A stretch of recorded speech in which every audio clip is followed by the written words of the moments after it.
యేసుక్రీస్తు అతి శ్రేష్టమైన ప్రశస్తమైన నామమున చేరి వచ్చిన సంఘానికి అంతటికి నా హృదయపూర్వకమైన వందనాలు చెల్లించుకుంటూ ఉన్నాను.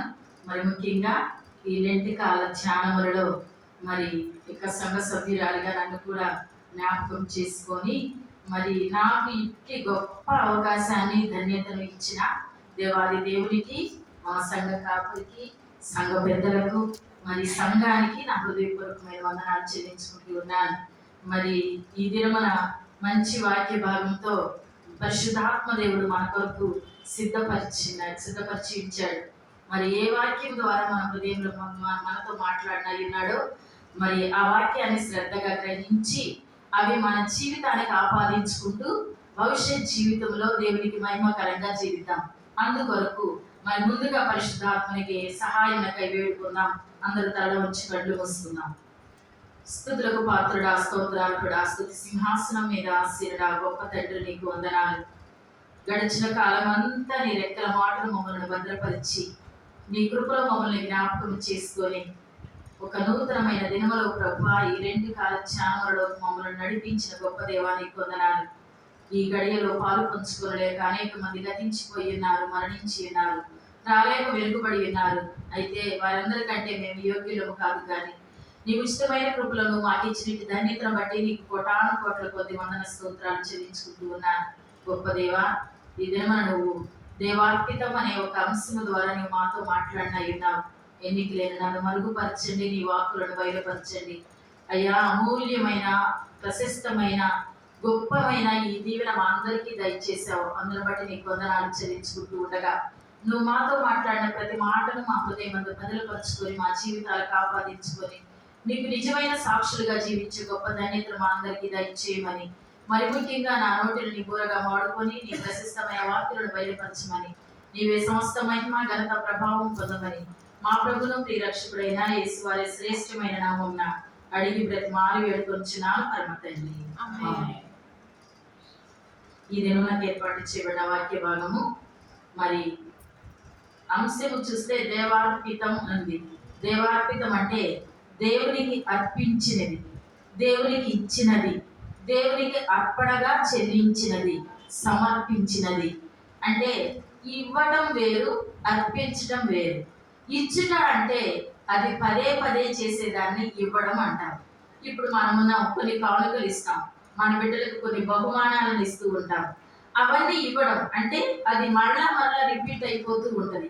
కానీ అర్పించడం, సమర్పించడం అంటే అది ఒక్కసారిగా సమర్పించడం, ఒక్కసారిగా అర్పించడం. ఆ అర్పణ అనేది విలువైనది గాను, దేవునికి మహిమకరమైనది గాను ఉంటే అది ఇంకెంత అమూల్యమైనదిగా ఉంటుంది.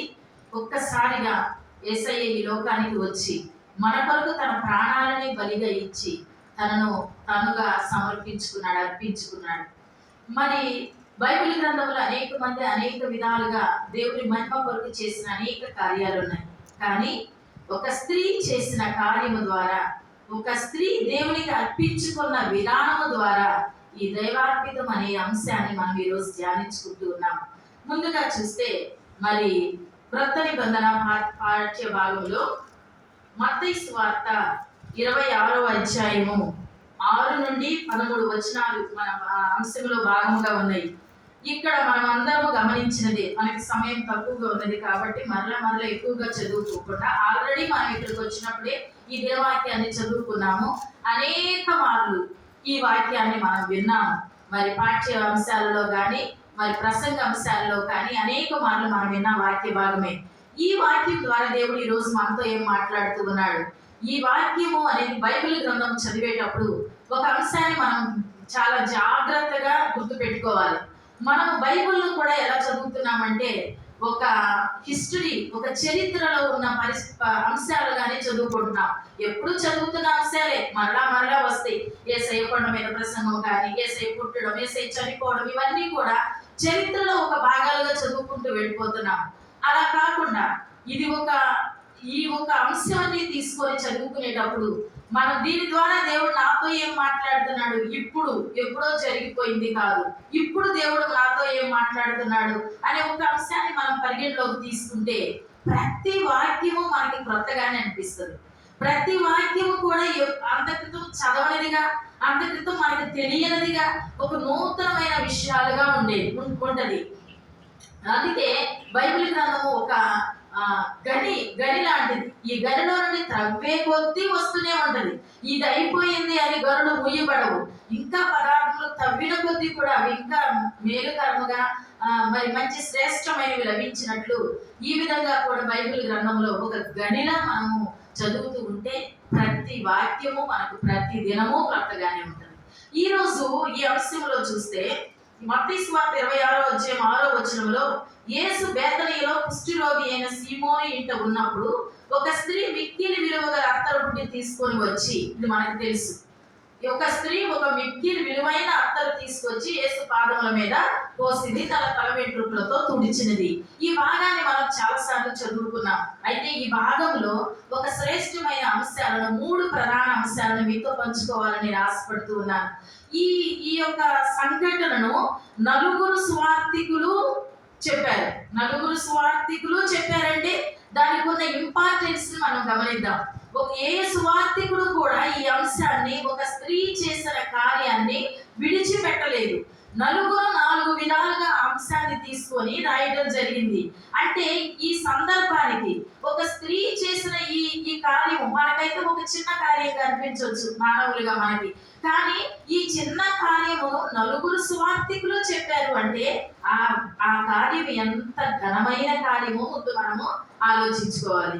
ఈ మత్తయి సువార్తలో చూస్తే ఈమె ఈ తీసుకొచ్చిన కార్యములన్నిటిని బట్టి ఆమె అర్పించడంలో ఆమె పొందుకున్న ఫలితాన్ని, బహుమానాన్ని ఎక్కువగా చెప్తూ మత్తయి సువార్తికుడు చెప్పి ఉన్నాడు.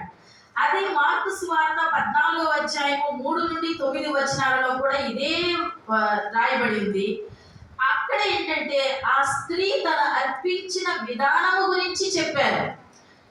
మనము అంటే మార్కు సువార్తికుడు తను ఏ విధమైన అర్పణను తీసుకొచ్చి ఏ విధమైన విధానంలో అర్పించింది అన్నదాన్ని ఎక్కువగా మనకి చెప్పడం జరిగింది. అదే లూకా సువార్తికుడు 7:36-50 వరకు చూస్తే ఆ స్త్రీ తాను పొందుకున్న పాప క్షమాపణను ప్రధానంగా చేసుకుని చెప్పడం జరిగింది. విస్తారమైన పాపములు క్షమించబడినవంటూ పాప క్షమాపణకు ఎక్కువ ఇంపార్టెన్స్ ఇస్తూ ఆయన అందరూ కూడా పాపాత్మురాలైన స్త్రీ అని సంబోధించడం కూడా జరిగింది. ఇక యోహాను సువార్తికుడు చూస్తే ఆ స్త్రీ అర్పించడంలో ఉన్న అభ్యంతరాలను ప్రధానంగా చెప్పినట్టు, అంటే నలుగురు చెప్పారు, అభ్యంతరం ఏ విధంగా వచ్చిందో ఆ అభ్యంతరాలని యేసు ఏ విధంగా విడిపించాడు అన్న విషయాన్ని ప్రధానంగా చెప్పడం జరిగింది. అందుకే ఇస్కరియోతు యూదా అని స్పష్టంగా అక్కడ పేరుని ఉటంకిస్తూ యోహాను సువార్తికుడు ఈ విషయాన్ని చెప్పడం జరిగింది. అంటే ఒక స్త్రీ తను అర్పించిన విధానము, తను పొందుకున్న బహుమానము, ఈ రెండింటికి మధ్య ఆమె ఎదుర్కొన్న అభ్యంతరాలు, ఆ అభ్యంతరాలను యేసు ప్రభు ఏ విధంగా సవరించి మనకు ఒక సందేశాన్ని ఇచ్చాడు అన్న అంశమని ప్రధానంగా చూడవచ్చు. ఇంక సువార్త గురించిన వాక్యాలు మనం చదవటం లేదు, మనం చదివేం కాదు, తెలిసిన విషయమేగా. అయితే ఈ రోజు మనకిచ్చిన అంశం నుండి చూస్తే ఇక్కడ ఏమనుందంటే ఒక స్త్రీ యేసు బేతనీలో కుష్ఠరోగి అయిన సీమోను ఇంట ఉన్నప్పుడు అని ఉంది. ఇక్కడ కుష్ఠరోగి అయిన ఇంట లేదు, కుష్ఠరోగి బాగుపడిన ఇంట ఉంది. నేనేమనుకుంటున్నానంటే ఒకసారి చూస్తే లూకా సువార్త 5:12 ఒక మాట ఉంది. లూకా సువార్త 5:12 ఆయన యొక్క పట్టణంలో ఉన్నప్పుడు ఇదిగో కుష్ఠరోగంతో నిండిన ఒక మనుషుడు ఉండేది. వాడు యేసుని చూసి సాగిలపడి నీకు ఇష్టమైతే నన్ను శుద్ధినిగా చేయగలవని ఆయనను వేడుకొనెను. ప్రభువా నీకు ఇష్టమైతే నన్ను శుద్ధినిగా చేయగలవని ఆయనను వేడుకొనెను. అప్పుడు ఆయన చెయ్యి చాపి వాడిని ముట్టి నాకు ఇష్టమే, నీవు శుద్ధుడు కమ్మని అనగానే కుష్ఠరోగము వారిని విడిచెను. విడిచిపోయిన తర్వాత, తను శుద్ధుడైపోయిన తర్వాత, ఒకవేళ నాకు థియాలజీ తెలియదు కానీ ఒకవేళ నాకు ఇష్టమే నువ్వు శుద్ధుడివి కమ్మన్నా, కుష్ఠరోగికి ఒకవేళ ఈ సీమోను కుష్ఠరోగి ఏమో, ఈ కుష్ఠరోగి ఇంటి దగ్గర ఉన్నప్పుడు ఆయన ఇంటిలో ఉన్నాడు అని తెలుసుకొని ఇక ఒక స్త్రీ మిక్కిలి విలువైన అత్తరును తీసుకొని వచ్చింది. ఈ 6-13 వచనాలను 3 భాగాలుగా మనం ధ్యానించుకున్నాం. మొదటి భాగంగా ఏంటంటే ఆ స్త్రీ ఏ విధమైన అర్పణను తీసుకొచ్చింది, ఏ విధముగా అర్పించింది. రెండవది చూస్తే ఎలాంటి అభ్యంతరాలు వచ్చినాయి, ఆ అభ్యంతరాలను యేసు ప్రభు ఎలా విడిపించారు. మూడవదిగా చూస్తే అర్పించిన ఆ స్త్రీ ఏ విధమైన బహుమానాన్ని పొందుకుంది. ముందుగా ఆ స్త్రీ ఏ విధమైన అర్పణను తీసుకొని వచ్చింది, ఏ విధంగా అర్పించింది. ఇక్కడ ఏమనుందంటే మిక్కిలి విలువ గల ప్రెషియస్ ఆయిల్ అన్నమాట. ఇక దానిలో చాలా విలువైనది ఉంది. నేను ఒకసారి ఈ షార్ట్ మెసేజ్ ఊరికే చూస్తా ఉన్నప్పుడు ఒక అతను పెర్ఫ్యూమ్స్ ఇస్తూ అంటున్నాడు, జవ్వాది ఆయిల్ అత్తరు అనేది చాలా ప్రశస్తమైనది, ఇది కాస్ట్ కూడా చాలా ఎక్కువ ఉంటది, కానీ అది పౌడర్లో ఉంది, ఆయిల్లో ఉంది అని ఇంట్రడ్యూస్ చేసుకుంటూ తను చెప్తున్నాడు. జవ్వాది అత్తరు అనేది అది చిన్నది చూపించే, అది దగ్గర 1400 ఉంటుంది. అది టీ పొడి లాగా ఉంటుంది. దాన్ని మీరు చేతిలో వేసుకొని చిన్న నీటి బొట్టు వేసుకొని చేతికి రాస్తే సాయంకాలం వరకు అదే మంచి పరిమళ వాసన వస్తుంది అని. ఇక్కడ కూడా మిక్కిలి విలువ కలిగిన అంటే ఎంత ఇదో. అందుకే యోహాను సువార్తికుడు 12వ అధ్యాయంలో మాట్లాడుతూ ఏమని అంటాడంటే, ఇక్కడ యోహాను సువార్త 12వ అధ్యాయము ఇక్కడ చూస్తే మిక్కిలి విలువ గల అచ్చ జటామాంసి అత్తరు 1 సేరున్నర ఎత్తు తీసుకొని, మిక్కిలి విలువ కలిగిన అచ్చ జటామాంసి అత్తరు అంటే అక్కడున్న పెర్ఫ్యూమ్స్ అన్నింటిలో ఒక ప్రెషియస్ ఆయిల్ అన్నమాట. దానిని ఆమె తీసుకుంది, విలువ కలిగిన దానిని తీసుకుంది. ఏదో తన ఇంటిలో ఉన్నదో లేకపోతే తనలో ఉన్నదో అది మాత్రం తీసుకోకుండా తను ఏం తీసుకుందంటే అన్నింటిలో ఉత్తమమైన దానిని, మంచి దాన్ని తీసుకుంది. ఇక్కడ స్త్రీ అనే చెప్పబడింది. ఆ స్త్రీ పేరు మరియా అని మిగతా సువార్తికులు చెప్పడం కూడా జరిగింది. మరియా ఎందుకంటే బేతనియా అనగానే మనకు గుర్తొచ్చేది ఏంటంటే మార్తా, మరియా, లాజరు. ఇక్కడ తర్వాత లాజరు అయిపోయిన తను లేపబడిన తర్వాత వచ్చింది కాబట్టి ఈ స్త్రీ మరియా. ఈ మరియా ఈ మిక్కిలి విలువైన, ఏదో తనకున్నదే కాకుండా మిక్కిలి విలువైనది తీసుకొచ్చింది. ఈ మాట వింటూ ఉన్నప్పుడు అనిపిస్తున్నదంటే మనము దేవునికి అర్పించడంలో విలువైనవి ఇస్తున్నామా? ఏ విలువైనది తెస్తున్నాం? మనకు అవసరం లేనిది ఇస్తున్నామా? మనకు అవసరమైనదే ఇస్తున్నామా? ఏది ఇస్తున్నాం? ఒకసారి నేను ఆటో ఎక్కి వెళ్తూ ఉన్నప్పుడు ఆటో అతనికి ఒక ఆవిడ డబ్బులు ఇచ్చి దిగిపోతే ఆ డబ్బులు ఇలా పట్టుకొని ఆయన అంటున్నాడు, నేనేమన్నా అడుక్కునే వాళ్ళ కనపడ్డానా ఏమిటి? ఎప్పుడు చూసినా చూడండి అమ్మా, ఏ నలిగిపోయిన చిరిగిపోయిన పాత నోట్లు నా మొహాన పడేసి వెళ్తారు అని నాకు అనిపించింది. నిజమే కదా, అతను మళ్ళీ తర్వాత వేరే వ్యక్తులకు ఇవ్వాలి కదా అని.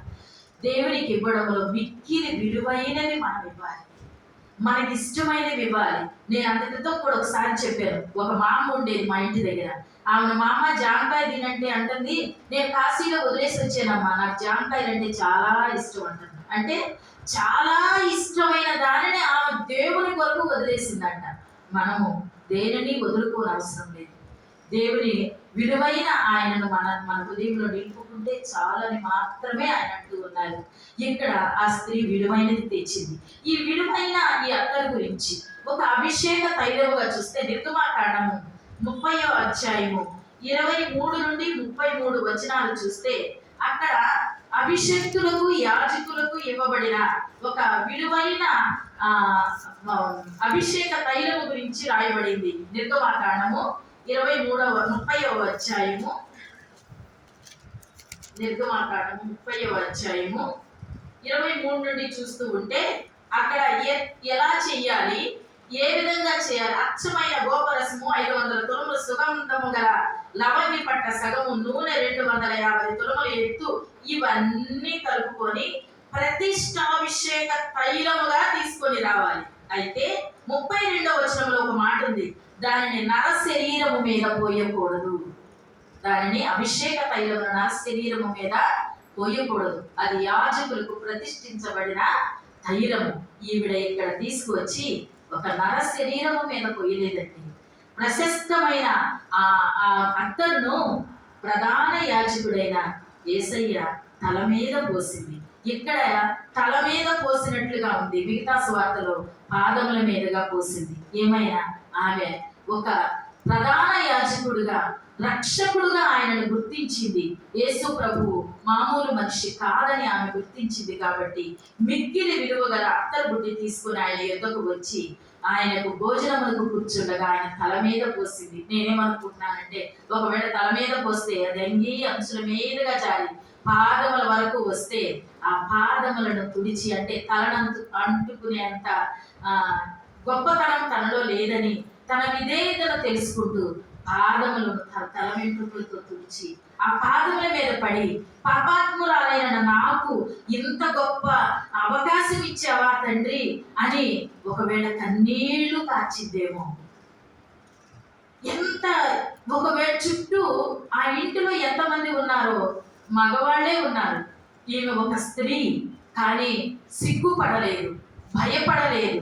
తను చేయి దేవునికి ఇవ్వవలసినది ఇవ్వాలి అని చెప్పి ధైర్యముగా దేవుని సన్నిధికి వచ్చి అక్కడ ఆయన మీద తల మీద పోసినట్లుగా మత్తయి సువార్తికుడు చెప్పాడు. మనం కూడా దేవునికి ఇచ్చే విషయంలో సిగ్గుపడని అవసరం లేదు, భయపడని అవసరం లేదు. 10 మందిలో కూడా మనం మన దేవుని ఒప్పుకునే విషయంలో కూడా జంకన అవసరం లేదు. రానున్న దినాలలో ఏ విధంగా ఉంటుందో మనకు తెలియదు, కానీ ఆ స్త్రీ వలె మనము కూడా ధైర్యముగా క్రైస్తవులుగా మనం ముందుకు సాగిపోవాలి. మీరు క్రైస్తవులా, మీరు క్రైస్తవులా, మీరు క్రైస్తవులా అన్నప్పుడు మేము క్రైస్తవులమే, క్రీస్తుని ఎరిగిన వారం, క్రీస్తుని ధరించుకున్న వారం, మేము క్రైస్తవులమే అని ధైర్యంగా చెప్పగలగాలి. దానికి సాదృశ్యంగా ఆ స్త్రీ ఈ విధంగా ధైర్యముగా వచ్చి ఆయన తల మీద ఆ విలువైన అత్తరును పూసింది. మనలో ఎంతమందికి ధైర్యం ఉంది? ఈరోజు ఈ క్షణంలో ఒక స్టాండర్డ్ తీసుకొని వచ్చి అక్కడ నిలబడి మీరు క్రైస్తవుల మిమ్మల్ని కాల్ చేస్తామంటే, ఇక్కడ నిలబడిన నేను కానీ, కూర్చున్న మీరు కానీ, ఎంతమందికి నిలబడి మేము క్రైస్తవులమే కాల్చు అని అనగలిగిన ధైర్యం మనకున్నదా? ఉండాలి అని దేవుడు ఈరోజు మనతో మాట్లాడుతున్నాడు. రేపేమి సంభవించదో తెలియదు, కానీ అన్నింటికీ సిద్ధపడిన మనము దేవుని కొరకు ఏమైనా చేయగలము. దేవుని ధైర్యంగా నలుగురిలో కాదు, 10గురిలో కాదు, ఎక్కడైనా ఒప్పుకొనగలము అనే విధంగా మనము నిలబడాలి అని ఈ సందర్భం ద్వారా మనకి తెలుస్తుంది. ఇంకా రెండవదిగా చూస్తే అక్కడికి వచ్చిన అభ్యంతరాలు చూద్దాం. ఇక్కడ శిష్యులు చూసి కోపపడి ఈ నష్టం ఎందుకు అని ఉంది. యోహాను స్వార్థకుడైతే అక్కడ ఎవరు అన్నారంట ఆ మాట? ఇస్కరియోతు యూదా అన్నాడంట. ఈ నష్టం ఎందుకు అంటే, దేవునికి ఇచ్చేది నష్టముగా ఎంచుకుంటామా? ఆయనకి ఇచ్చేది ఖర్చుగా ఎంచుకుంటామా? ఆయనకి ఆవిడ అంత ప్రతిష్ఠితమైన మరి ప్రశస్తమైన అత్తరును సమర్పించడము ఈయనకి ఏ విధంగా ఉంది? నష్టంగా ఉంది. ఆ ఇంటిలో ఎవరెవరు ఉన్నారు? ఎందుకు ఈ విధంగా యూదా మాట్లాడాడు? ఎందుకు ఈ విధంగా మాట్లాడాడు అంటే, అక్కడే మనకి మాట కూడా ఉంది. ఏమనంటే యోహాను స్వార్థకుడు అంటాడు కదా, ఈయన డబ్బు సంచి ఆయన దగ్గర ఉంది కదా, డబ్బు వ్యామోహంతో ఈ మాట మాట్లాడాడు అన్నారు. అక్కడ యూదా ఎందుకు మాట్లాడాడంటే, ఆ ఇంటిలో యేసయ్యను పిలుచుకొని భోజనానికి పిలుచుకున్న ఇంటి వాళ్ళు ఉన్నారు, యేసయ్య ఉన్నాడు, యేసయ్య శిష్యులు ఉన్నారు, ఇప్పుడు ఆ అత్తను తీసుకొచ్చిన స్త్రీ ఉంది, వీళ్ళందరితో పాటు ఇంకొకడు కూడా ఉన్నాడు. వాడే అపవాది. అందుకే ఇంత ఘనమైన కార్యము, మహిమ తెచ్చే కార్యం అక్కడ జరుగుతుంటే వాడు ఓర్చుకోలేకపోయాడు. వీళ్ళందరితో పాటు వాడు కూడా లోపల ప్రవేశించాడు. అందుకే ఓర్చుకోలేక ఆ బలహీనమైన మనస్సు ఉన్న యూదాలో ప్రవేశించి అతనితో మాట్లాడిస్తున్నాడు. ఈ నష్టం ఎందుకు? దేవుని పనులు చేసిన కార్యము నష్టముగా ఎంచుకున్నాడు యూదా. మనం కూడా దేవుని కొరకు వెచ్చించే సమయాన్ని కానీ, డబ్బులు కానీ, దేవుడి కొరకు చేసే ఏ పనిని కూడా మనం నష్టముగా ఎంచుకోకూడదని ఈ వాక్య భాగం ద్వారా మనం తెలుసుకోవాలి. ఎందుకంటే దేవుడు సాయితానుడు మన బలహీనతలను ఆసరాగా చేసుకొని అనేక విధములుగా మనల్ని హింసిస్తూ ఉంటాడు. అనేక విధాలుగా కుటుంబాల కలతలు కానీ, కలవరాలు కానీ, కొన్ని శోధనలు కానీ అనేకం కల్పిస్తూ ఉంటాడు. ఎందుకంటే దుష్టుని పనే అది. ఎవరు బలహీనతలో ఉంటారో ఆ బలహీనతలను ఆసరాగా చేసుకొని తన కార్యాన్ని తను జరుపుకుంటాడు. అందుకే వెంటనే యూదా అభ్యంతరం చెప్పాడు. ఈ అభ్యంతరాలు మన జీవితాలలో కూడా, మన క్రైస్తవ ఆత్మీయ జీవితంలో కూడా చాలా వస్తూ ఉంటాయి. ప్రార్థన చేసుకున్నామని కూర్చుంటాము, కాళ్ళు నొప్పి వచ్చింది. తలనొప్పి వస్తుంది, నిద్ర వచ్చింది అంతకంటే ముందు. బైబుల్ చదువుకుందాం, ఈరోజు ఎలాగైనా 5 అధ్యాయాలు చదువుకోవాలనుకుంటాం. ఒక్క అధ్యాయం 2 అధ్యాయాలు చదువుకోగానే ఎక్కడ లేని నిద్ర వచ్చేస్తుంది. ఒకరోజు నా ఫ్రెండ్, నేను పీజీ చదివేటప్పుడు ఏదో బుక్ కొరకు అడుగుతుంది, నన్ను పొద్దాక విసిగిస్తుంది. ఎందుకమ్మా ఆ బుక్, ఇప్పుడు ఏమి అసైన్మెంట్స్ కూడా లేవు, ఎందుకు విసిగిస్తున్నామంటే అంటే ఆ బుక్ తల కింద పెట్టుకొని పడుకుంటే రాత్రి నాకు భలే నిద్ర వచ్చింది, అందుకని బుక్ పడుకుతున్నానంట. నాకు బాగా గుర్తు వాసు అనే అమ్మాయి. అలాగే బైబిల్ చదువుకుందామంటే నిద్ర, మన పని చిన్న చిన్నవే, పెద్ద బలహీనతలే కాదు, ఎవరినో పొడిచిందో ఎవరినో తిట్టిందో లేకపోతే ఇంకా ఏదో పెద్ద పెద్ద పాపాలు కాదు. దేవునికి మనల్ని దూరం చేసి దేవునికి మహిమల గల కార్యాల నుండి మనల్ని పక్కకు తీసుకొచ్చేవి అనేకం ఉంటూ ఉంటాయి. ఒక దైవజనుడు మంచి కాంగ్రిగేషన్ లో మంచిగా బోధిస్తూ మంచి వాక్యం చెప్తూ ఉండేవాడంట. ఆ దైవజనుడు ఎప్పుడు అనుకునేవాడంట, ఆ దైవజనుడు చిన్న అహంకారం ఉండేదంట. నేను బాగా చెప్పగలను, నా కాంగ్రిగేషన్ చాలా పెద్దది, నా దేవాలయం చాలా మంచిది, నేను చెప్పిన దాని ప్రకారం అంతా నడుచుకుంటారని చిన్న ఇది ఉండేదంట. ఒకరోజు ప్రార్థన చేసుకున్నప్పుడు ఆ దైవజనుల్లో వచ్చిన ఆ చిన్న బలహీనతను తీసివేయాలనుకొని ఆ దేవదూత తన దర్శనంలో ఇక ఆయన్ని తీసుకొని వెళుతూ మాట్లాడుతూ తీసుకొని వెళుతూ వివిధ దేవాలయాలను చూపిస్తూ వెళుతూ ఉన్నదంట. ఇలా వెళుతూ ఉంటే ఒక దేవాలయం దగ్గర 4 సాతానులు గుమ్మం అడ్డంగా ఉంటూ ఈయన దర్శనంలో చూశాడంట. చూసావా, సైతానుడు ఉన్నాడు ఇక్కడ, దేవుడే కాదు దేవుడు లేడు ఇక్కడ, సైతానులు ఉన్నారు అనుకున్నాడు. ఇంకొంత ముందుకు వెళ్ళిన తర్వాత ఇంకా పెద్ద, ఈయన కంటే పెద్ద సంఘం ఉంది, ఆ సంఘంలో కూడా ఇలాగే సైతానుడు ఉంటుంది చూశాడు. ఇంకా ముందుకు వెళ్తే చాలా మంది సైతానులు ఈ విధంగా ఉన్నారు. ఏంటి ఇక్కడ ఉన్నారు?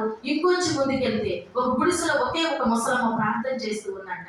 అక్కడ 100 మందిగా సైతానులు ఉన్నారంట. పిచ్చిది, ఈ విధంగా ప్రార్థన చేస్తూ ఉంటే ఏంటి అసలు ఎన్ని సైతానుల మధ్య ఏమి చేసే ప్రార్థన, ఒక ప్రార్థన అనుకుంటూ తిరిగి దేవాలయంలోకి వస్తే ఒక్క సైతానుడు కూడా లేడంట. అయ్యా అంతే ప్రభువా, నువ్వు ఎంత గొప్పవాడివి, నా దేవాలయం ఒక్క సైతానుడు కూడా లేడు, నేను ఎంత మంచిగా దేవుని వాక్యాన్ని బోధిస్తూ ఉన్నాను, నా సంఘస్థులు ఎంత బాగా వింటున్నారు అనుకొని ఆయన ఎంతో సంతోషపడుతూ ఉంటే ఆ దైవదూత ఆయన తట్టి అందంట, బ్రదర్ బిషప్, ఏమనుకుంటున్నావు, నీ దగ్గర ఏ సైతాను లేదన్నా. మొదట చూసిన దేవాలయంలో 4 సైతానులు ఉన్నారు కదా, వాడు దేవాలయంలో చేసే ప్రార్థనను దేవుని సన్నిధికి చేరకుండా ఆటంకపరచడానికి 4 చాలు కాబట్టి అక్కడ 4 ఉన్నారు. ఇంకా పెద్ద దేవాలయాన్ని చూస్తున్నావు కదా, అక్కడ కొంతమంది ఉన్నారు, అక్కడ చేసే ప్రార్థనలు కూడా దేవుని సన్నిధికి చేరకుండా ఆ 4 ఉన్నారు. అవునయ్యా, మరి అక్కడ ముసలాం దగ్గర అంతమంది ఉన్నారు, ముసలావిడ చేసిన మొర్ర దేవుని సన్నిధికి ఆపటానికి చేత కాక 100 కొద్దిగా సైతానులు ఉన్నా కానీ ఆ ప్రార్థనను ఆపలేకపోయారు. మరి మా దగ్గర ఎవరు లేరు కదా అంటే, మీ ప్రార్థన మీ గుమ్మమే దాటట్లేదు, ఇంకా సైతానుతో పని ఏంటి అందంట దేవదూత. ఇది ఒక కథే అనుకోవచ్చు, కానీ మన ప్రార్థన, మనం దేవునికి మహిమల కార్యాలు ఎంతవరకు చేస్తూ ఉన్నాం. అభ్యంతరాలు అనేకం వచ్చిన అభ్యంతరాలన్నింటినీ తొలగించాలి. తొలగించింది ఎవరు? ఇక్కడ తర్వాత చూద్దాం. అభ్యంతరాన్ని తొలగించింది ఎవరు? యేసునే. యేసు ప్రభువే అభ్యంతరాలను తొలగించాడు. ఎప్పుడైతే ఈ శిష్యుడు అన్నాడో, దీనికి గొప్ప వెలక మీ బీదలకు ఇవ్వచ్చునే అని అన్నాడు కదా, ఆయన అనడంలో ఒక ఉద్దేశం ఉంది. మన పాత నిబంధన పాఠ్య భాగంలోకి వెళదాం. చూడండి ఎందుకు అన్నాడు. మన అరుణ్ పాస్టర్ గారు వచ్చి ఒక మాట చెప్పాడు. ఏమని చెప్పారంటే, శిష్యులలో తెలివైన శిష్యుడు ఎవరంటే ఈయనే. ఎవరు? ఇస్కరియోతు యూదా. ఎందుకని అన్నాడు ఆ మాట అంటే, మన పాత నిబంధన పాఠ్య భాగంలో చూద్దాము. ద్వితీయోపదేశ కాండము 15వ అధ్యాయము 9వ వచనంలో ఒక మాట ఉంది. ఏడవ సంవత్సరం సమీపమైనదని చెడ్డ తలంపు నీ మనసులో పుట్టక ఉండినట్లు జాగ్రత్త పడము. బీదవాడైన నీ సహోదరుని ఎడల కటాక్షము చూపక నీవు వానికి ఏమీ ఇయ్యకపోయిన ఎడల వాడొకవేళ నిన్ను చూసి యెహోవాకు మొరపెట్టును, అది నీకు పాపమవును, నీవు నిశ్చయముగా వానికి ఇయ్యవలెను. ఇక్కడ ఎందుకు మాట్లాడాడంటారు? ఆయనకి ధర్మశాస్త్రము తెలుసు, విషయాలన్నీ తెలుసు, అందుకనే అన్నీ తెలిసిన వాడు కాబట్టి తన ఉద్దేశము ఏదో అంటాం కదా, స్వకార్యము స్వామి కార్యము అని రెండు నెరవేర్చబడేలాగున మాట్లాడుతూ అంటున్నాడు కదా. అమ్మి బీదలకి ఇచ్చే ఉంది కదా మనకి. నీ బీదడైన నీ సహోదరుని కరుణించకుండా ఉంటావా నువ్వు? ఈరోజు మన పాత్ర కదా పాఠ్యాంశంలో భాగంగా ఉంది. నువ్వు ఉంటావా? నిశ్చయముగా మనకి ఇమ్మన్నావు కదా, ఎందుకు ఇంత నష్టం చేస్తున్నావు? ఇది అమ్మి బీదలకి ఇవ్వచ్చును కదా అంటున్నాడు. అక్కడ అతను అనడం సబబుగానే ఉంది, కానీ అతను అనడంలో తన యొక్క ఉద్దేశమే వేరుగా ఉంది. మనం ఇవ్వాలి. ఎప్పటికి ఇవ్వాలి? దేవునికి ఇచ్చే వాటిలో నుండి ఇవ్వకూడదు. దేవునికి ఇవ్వవలసిన దశంభాగము నలుగురికి ఇచ్చేసి మనం దశంభాగం ఇచ్చేసాం అనుకుంటాం. దేవునికి ఇవ్వాల్సిన అది నీవు ఒప్పుకున్నది, అది నువ్వు ఇతరులకు చేసే సహాయము, దానము. కానీ దేవునికి ఇవ్వవలసినవి దేవునికి తప్పనిసరిగా ఇవ్వాలి. అందుకే కదా నిన్నటి పాఠ్యాంశంలో భాగంగా చెప్పారు, దేవునికి ఇవ్వాలి, కైసరికి ఇవ్వాలి. మనము కూడా ఈ చివరికి యేసయ్య కూడా అక్కడ అరశకెలు చెల్లించినట్లుగా నిన్న పాఠ్యాంశంలో మనం విన్నాం. ఇక్కడ కూడా ఈయన ఏమంటున్నాడంటే ఇవ్వాలి, కానీ ఆయన ఉద్దేశం వేరు, ఆయన యొక్క తలంపు వేరు. చెడు తలంపుతో అంటున్నాడు. ఎందుకు ఇంత చేశారు? ఇది అమ్మి పేదలకి ఇవ్వచ్చునే. ఎప్పుడైతే అభ్యంతరం వచ్చిందో, ఒకవేళ ఆమె భయపడిపోతుంది అనుకున్నారో, లేకపోతే నాకంటూ చేసిన ఈ కార్యం గురించి ఈవిడ నిందపడుతుంది అనుకున్నారో, యేసయ్య మన నిందలకు అప్పచెప్పే దేవుడు కాదు. కాబట్టి వెంటనే అందుకొని అంటున్నాడు, యేసు ఆ సంగతి తెలుసుకొని ఈ స్త్రీ నా విషయమై ఒక మంచి కార్యము చేశాను. ఏం చేసిందంట? మంచి కార్యము. దేవునికి చేసే ప్రతి పని మంచిదైనదే ఉంటుంది. ఎందుకంటే ఒక మంచి బహుమానాన్ని ఆయన ఇస్తాడు కాబట్టి, ఆయనకు మహిమకరంగా మనం చేస్తాము కాబట్టి, దేవునికి ఇచ్చే వాటిలో మనం వెనుతీనప్పుడు అది ఒక మంచి కార్యమే ఉంటుంది. నెహెమీయా గ్రంథము 2వ అధ్యాయము 5వ వచనంలో ఏమని అంటున్నాడు? మనము పూనుకుందాము రండి. దేని కొరకు? పడిపోయిన ప్రాకారాలను కట్టడానికి మనము పూనుకుందాం. ఈ మంచి కార్యములకై మనము పూనుకుందాము రండి. ఏ మంచి కార్యము? పడిపోయిన ప్రాకారాలను కట్టడానికి నెహెమీయా పిలుపునిస్తూ అంటున్నాడు, ఈ మంచి కార్యము చేయుటకై మనము రండి పిలుపునిస్తూ ఉన్నాడు. ఈరోజు కూడా మనం ఆలోచించుకుందాం, గడిచిపోయిన కాలంలో మనం మంచి కార్యం దేవుని కొరకు ఏం చేశాం? ఒక లిస్టు పెట్టుకుందాం. నా బిడ్డలకు ఏమి ఇచ్చాను, నా బిడ్డలకు ఏమేమి కొన్నాను, నా బిడ్డల కొరకు ఏం చేస్తున్నాను అనే దానిలో ప్రథమంగా మనం ఒక లిస్టులో రాసుకుందాం. దేవుని కొరకు నేనేం చేశాను, దేవుని కొరకు రేపు నేను చదువుకునే దానిలో ఈ సంవత్సర కాలంలో దేవుడు నాకేమి ఇచ్చాడు, నేను దేవునికి ఏం చేశాను. ఇంత డబ్బు నాకు ఇచ్చాడు, లేకపోతే ఇంత అవకాశం నాకు ఇచ్చాడు, ఇంత అవసరతను తీర్చాడు, వీటికి ప్రతిఫలంగా నేను దేవునికి ఏం చేశాను. నా బిడ్డ నేను కన్నాను కాబట్టి నా బిడ్డకి డ్రెస్సులు కొన్నాను, నా బిడ్డలకు గోల్డ్ కొన్నాను, నా బిడ్డకి ఇల్లు కొన్నాను, నా బిడ్డలకు ఆస్తులు పెంచి ఇచ్చాను. నిజమే, ఇవ్వద్దని అనట్లేదు. కానీ అదే విధంగా దేవుడు మనకిచ్చిన దానిలో మనం ఏ మంచి కార్యం చేశాం. ఈరోజు దేవుడు మనతో మాట్లాడుతూ అన్నమాట, మంచి కార్యం మనలో ఉన్నదా? లేకపోతే ఒక తీర్మానం చేద్దాం. ఇంతవరకు చేసినవన్నీ దేవుడు ఏ విధంగా లెక్కించాడో లెక్కించలేదు. ఈ లోకంలో మనం చేసిన ఏ కార్యము కూడా మనకి లెక్కలోకి రాదు. కానీ దేవుని కొరకు చేసిన ప్రతి కార్యము, అందుకే నేను మొదటగా అంటే దాన్ని బాగా స్ట్రైక్ చేసి విన్నది మన జాకోబు అన్న చనిపోయినప్పుడు పాస్టర్ గారు ఒక వాక్యం చదివిస్తూ, ఈ లోకానికి వస్తే ఏమీ తీసుకురాము, ఈ లోకాన్ని నుండి వెళ్ళిపోతూ ఏమీ తీసుకుపోము అంటారు, కానీ వాని క్రియలు వాని వెంట వెళతాయి. ఆ మాట గురించి ప్రసంగించినప్పుడు నాకు ఇప్పటికీ అనిపిస్తుంది, మన వెంట ఏమీ రావు, కానీ మనము దేవుని కొరకు చేసిన మంచి కార్యం ఏదన్నా ఉంటే అది తప్పనిసరిగా అక్కడ లిఖించబడి ఉంటుంది. అది తప్పనిసరిగా లిఖించబడి ఉంటది అని ఈ యొక్క వాక్యం ద్వారా దేవుడు మనతో మాట్లాడుతూ ఉన్నాడు. ఇలా ఉన్నది ఈమెను ఎలా తొందర పెట్టించున్నారు. బీదలు ఎల్లప్పుడూ మీతో కూడా ఉన్నారు, కానీ నేను ఎల్లప్పుడూ కూడా మీతో ఉండను అని యేసయ్య ఒక చిన్న హెచ్చరికను కూడా చేశాడు. ఆమె చేసిన పనిని సమర్థిస్తూ బీదలకు ఇవ్వండి ధర్మశాస్త్రంలో చెప్తుంది కదా, మీ బీదల సహోదరుడే మీ బీదలను కరుణించమని ఉంది కదా, అందుకే నేను అన్నాను కదా అని అతను అనుకోకుండా దాన్ని సవరిస్తూ అంటున్నాడు కదా, బీదలు ఎల్లప్పుడూ మీతో కూడా ఉన్నారు కానీ నేను ఎల్లప్పుడూ మీతో కూడా ఉండను. బీదల గురించి చెప్తూ ఇక్కడ అంటున్నాడు, బీదలు ఎల్లప్పుడూ కూడా మీతోనే ఉంటారు. ఎందుకని ఈ మాట అన్నారు అని అంటే, ఆయన బీదల కొరకైన ఒక మాట అన్నారు. చూడండి, మన పాత నిబంధన పాఠ్య భాగంలో ద్వితీయోపదేశకాండం 15వ అధ్యాయంలో లాస్ట్ 11వ వచనంలో ఆ మాట ఉంటుంది, బీదలు దేశములో ఉండక మానరు, అందుచేత నేను ఈ దేశంలోని సహోదరులకు దీనులకు బీదలకు అవశ్యముగా నీ చెయ్యి చాపవలని నీకు ఆజ్ఞాపించుచున్నాను. ఎందుకని అంటున్నాడంటే బీదలు ఎల్లప్పుడూ మీతోనే ఉంటారు. ఏ బీదల గురించి అన్నది తర్వాత మాట్లాడుకుంటే, బీదలు ఉన్నారు, బీదలు ఉంటారు, బీదలను కరుణించక మానవద్దు అని చెప్తూ బీదలు ఎల్లప్పుడూ ఉంటారు అని ఇక్కడ ఆయన ఏమంటారంటే ఒక సమయాన్ని మనకి గుర్తు చేస్తున్నాడు. ఏ సమయాన్ని గుర్తు చేస్తున్నారు అంటే, ఇప్పుడు నేను ఉన్నాను, రేపు నేను ఉండని సమయం వస్తుంది, కానీ బీదలు ఉండే సమయం కూడా ఉంది. ఎందుకంటే మనుష్య కుమారుడే ఎత్తబడుతూ ఉన్నాడు, శ్రమకు అప్పగింపబడి సిలువకు అప్పగింపబడి మనుష్య కుమారుడు ఎత్తబడుతున్నాడు. రేపనే రోజు నేను ఉండను, కానీ ఈ బీదలు ఉంటారు. నా కొరకు ఒక మంచి కార్యం చేసే ఈమెను నువ్వు తొందర పెట్టొద్దు. నీవు చేయాలి అనుకుంటే తర్వాతైనా చెయ్యవచ్చు, నీకు సమయం ఉన్నది, కానీ ఈమె నా కొరకు చేసే సమయం ఇంకా లేదు. అందుకే నేడు అనే సమయం మీకుండగానే, నేడు అనే సమయం మీకుండగానే మీ సృష్టికర్తను స్మరణకు తెచ్చుకోవాలి. నేడు అనే సమయం ఉండగానే ఇదే అనుకూల సమయం, ఇదే రక్షణ దినం, రేపు రక్షణ దినము, రేపు అనుకూల సమయం అని చెప్పబడలా, ఇదే రక్షణ దినం, ఇదే అనుకూలమైన సమయం ఇప్పుడే. అందుకే ఇక్కడ ఆయన అంటున్నాడు కదా, ఈమె చేసిన దాని గురించి మాట్లాడుతూ ఆయన, మీరు బీదలు ఎల్లప్పుడూ మీతో కూడా ఉన్నారు, నేను ఎల్లప్పుడూ మీతో కూడా ఉండను అని ఆయన అంటున్నాడు కదా. ఈమె ఈ అత్తరు నా శరీరం మీద పోసి నా భూస్థాపన నిమిత్తము దీనిని చేశాను.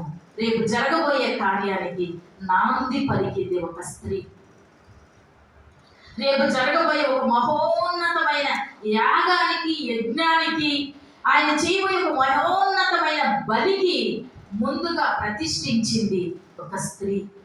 అందుకే స్త్రీకి ఒక అవకాశం ఇచ్చి తను పునరుద్ధారుడైనప్పుడు యేసయ్య మరలా స్త్రీకే కనిపించాడు. శిష్యులు కూడా ఆయన్ని ప్రేమించారు. చెదిరిపోయినంత మాత్రాన వాళ్ళు వెనక్కి వెళ్ళిపోయారని కాదు, కానీ ఆ సమయంలో వారు దాగి ఉండకపోతే, వారు మరణిస్తే తర్వాత సువార్త ప్రకటించడానికి ఎవరు ఉండేవాడు కాదు. అందుకే ఈ స్త్రీ చేసి భూస్థాపన నిమిత్తం చేసిన కార్యము మంచి కార్యముగా దేవుడు పరిగణించలేడు. కాబట్టి ఆ స్త్రీకి అవకాశం ఇచ్చి తాను పునరుద్ధారుడైన తర్వాత స్త్రీకి కనిపించి అమ్మా అని సంబోధించడం జరిగింది. ఇది ఆవిడ అభ్యంతరాలను యేసయ్య తొలగించడం. మన జీవితంలో కూడా ఎన్నో అభ్యంతరాలు రావచ్చు, మన జీవితంలో కూడా ఎన్నో పోరాటాలు జరగవచ్చు. వాటన్నిటిలో దేవుడు మనకు తోడుగా ఉన్నాడు, మనల్ని సమర్థించేవాడు, మనల్ని ఎత్తుకునేవాడు, మనల్ని నడిపించేవాడు, మనల్ని జ్ఞాపకం చేసుకునేవాడు. ఒక్కొక్క సందర్భంలో మనం లీస్ట్లో ఉన్నప్పుడు మనల్ని ఎవరు కూడా పలకరించకపోవచ్చు. నా తండ్రి భయంకరమైన బాధతో, వేదనతో, మరి శ్రమలో ఉన్నప్పుడు నా తండ్రి హార్ట్ ఎన్లార్జ్ మంచానికి పరిమితమై ఉన్నప్పుడు సంఘానికి ఎంతో చేసిన ఒక సంఘ కాపరి కూడా మా దగ్గరకు వచ్చి పలకరించలేదు. చిన్న బిడ్డలుగా ఉండి నా తండ్రి మరణించినప్పుడు మా వైపు జాలిగా చూసారే, కానీ వీళ్ళకి సహాయం చేద్దామని ఏ రక్త సంబంధికులు మా దగ్గరికి రాలేదు.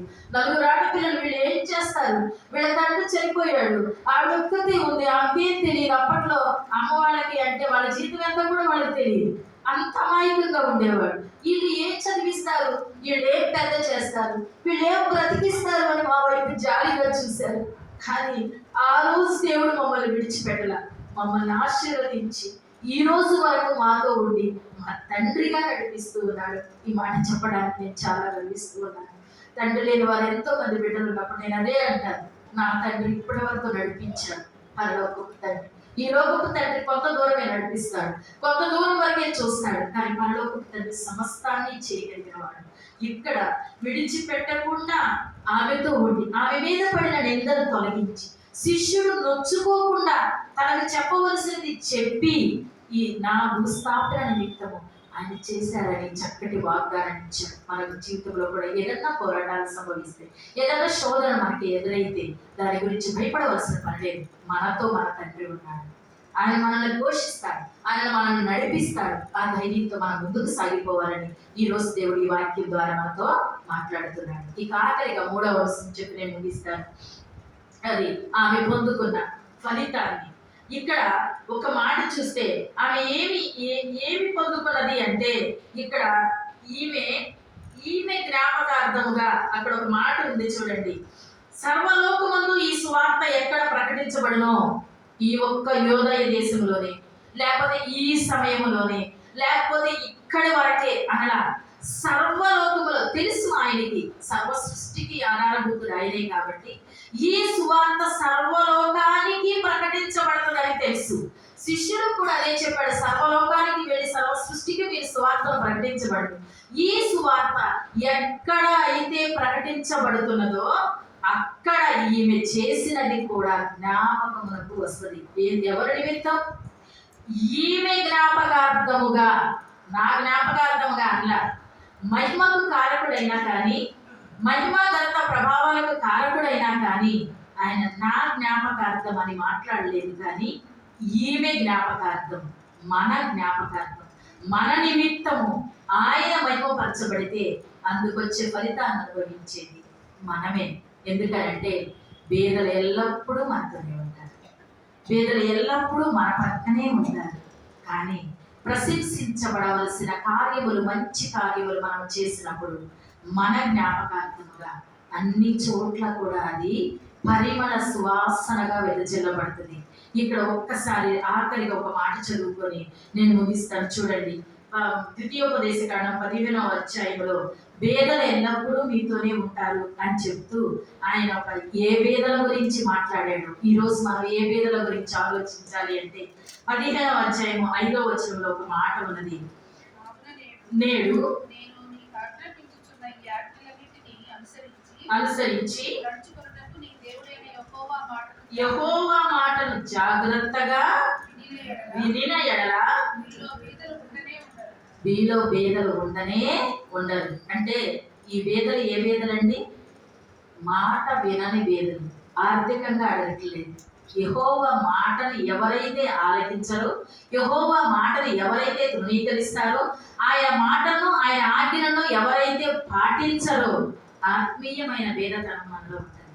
అందుకే అంటున్నారు, మాట వినని వారు, ఈ సృష్టికి వెళ్ళి నువ్వు ప్రకటిస్తూ ఉన్నప్పుడు ఈ సువార్తను గ్రహించని వారు, నాకు మహిమ తెచ్చే విధమైన కార్యములు చేయని వారు ఎల్లప్పుడూ మీతోనే ఉంటారు.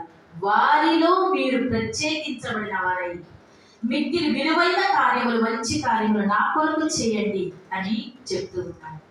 మరి ఇలాంటి విషయం వస్తే ఏ మంచి కార్యం చేద్దాం మనం? ఏ మంచి కార్యాన్ని దేవుడు అనుకుంటున్నాడు? పేదలకు సహాయం చేయడమా? దేవుడికి మందిరం కట్టడంలో సహాయం చేయడమా? ప్రతి ఆదివారం గుడికి వచ్చి దేవుణ్ణి ఆరాధించుకోవడమా? ఏ మంచి కార్యం చేద్దాం మనం? ఏ మంచి కార్యము? ఆఖరికి ఒక వచనం చదువుదాం. 1వ పేతురు 2వ అధ్యాయము, 1వ పేతురు, పేతురు రాసిన మొదటి పత్రిక 2వ అధ్యాయము 12వ వచనం, దూషింతురో మీ సత్క్రియలను చూచి దేవుని మహిమపరచునట్లు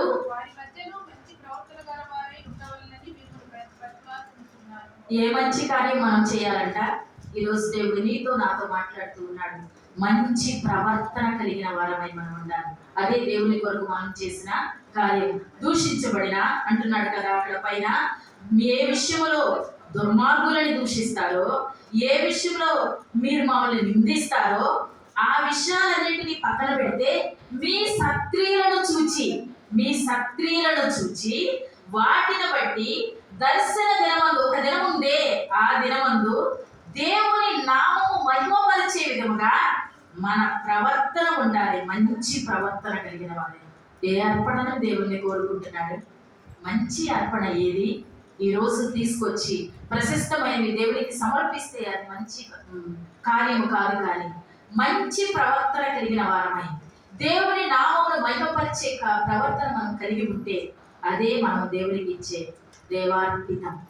అది ఒక్కసారి మన ప్రవర్తన అంతటి యందు ఆయన అధికారానికి ఒప్పుకొని మన మార్గంలో ఆయనకు అప్పగించినప్పుడు మంచి ప్రవర్తన కలిగిన వారమై మంచి దేవునికి మహిమకరముగా మనము నడవగలుగుతాం.